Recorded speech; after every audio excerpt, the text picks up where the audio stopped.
మన రక్షకుడైన యేసుక్రీస్తు నామములో అందరికీ వందనాలండి.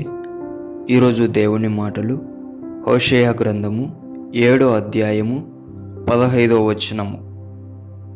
నేను వారికి బుద్ధి నేర్పి వారిని బలపరిచినను వారు నా మీద దుర్యోచనలు చేయుదురు. ప్రేమైన దేవుని బిడ్డలారా, దేవుడు కొంతమంది దేవుని మందిరంలో ఉంటున్న దేవుని బిడ్డలను బట్టి చాలా బాధపడుతున్నాడు ఈ రోజుల్లో. ఎందుకో తెలుసా? ఆయన మన ప్రవర్తనను బట్టి మనం కొన్ని దేవుడు వద్దన్నవి తెచ్చుకొని వాటిని బట్టి దేవుడు బాధపడుతున్నాడు. ఎన్నోసార్లు బుద్ధి చెప్పాడు, అవి వద్దు, వాటి ద్వారా హాని కలుగుతుంది, వారి ద్వారా మనకు హాని కలుగుతుంది అని ఎన్నోసార్లు దేవుడు బుద్ధి నేర్పి బలపరిచినా సరే వారు వాటిని వదులుకోలేక దేవుని మీద దుర్యోచన చేస్తున్నారు. ఇటువంటి బిడ్డలను బట్టి దేవుడు చాలా బాధపడుతున్నాడు.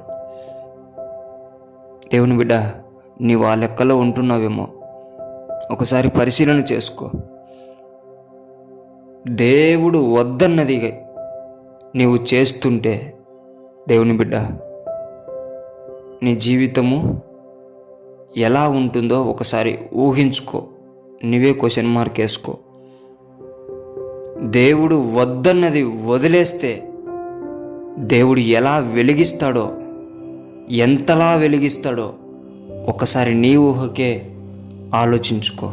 వదిలేస్తున్నా దేవుని బిడ్డలారా, దేవుడు వద్దని వదిలిపెట్టేసి దేవుడు బుద్ధి నేర్పించినప్పుడు, బలపరిచినప్పుడు బలం పొందుకొని వాటి మీద నీవు విజయం పొందుకుంటే గనక, వదలాల్సినవన్నీ వదిలేస్తే గనక దేవుడు నీవు అనుకున్న వాటికంటే, ఊహించని వాటికంటే అత్యధికమైన మేలులు నీ జీవితంలో దేవుడు చేస్తాడు. దేవునికి మహిమ కలుగును గాక. ప్రతి ఒక్కరూ కూడా ఆయన బుద్ధి నేర్పినప్పుడు, ఆయన బలపరిచినప్పుడు నేర్చుకొని వదిలేసుకొని దేవుణ్ణి మాత్రమే మంచి స్థాయిలో పెట్టి, ఉన్నత స్థితిలో పెట్టి, లోకమునంతా వ్యర్థంగా ఊహించి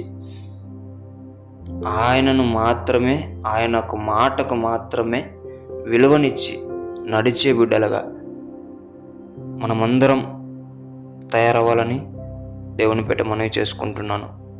దేవుడి మాటలను దీవించును గాక. ప్రార్థించుకుందాం. యేసయ్యా, మీకు వందనాలు నాయనా. నిజం ప్రభువా, ఎంతోమంది బిడ్డలను బట్టి నీవు బాధపడుతుంటున్నావు. వారితో మళ్ళీ ఒకసారి మాట్లాడావు, నీకు వందనాలయ్యా. వారు గనుక విడిచిపెట్టి నీ దగ్గరికి వస్తే గనక ప్రభువా, నీవు అందరికంటే ఎక్కువగా వెలిగించి, వారు ఊహించిన దానికంటే, వారు మొర్రపెట్టిన దానికంటే అత్యధికమైన మేలులు నీవు జరిగించమని యేసు నామములో ప్రార్థిస్తున్నాం తండ్రి. ఆమేన్.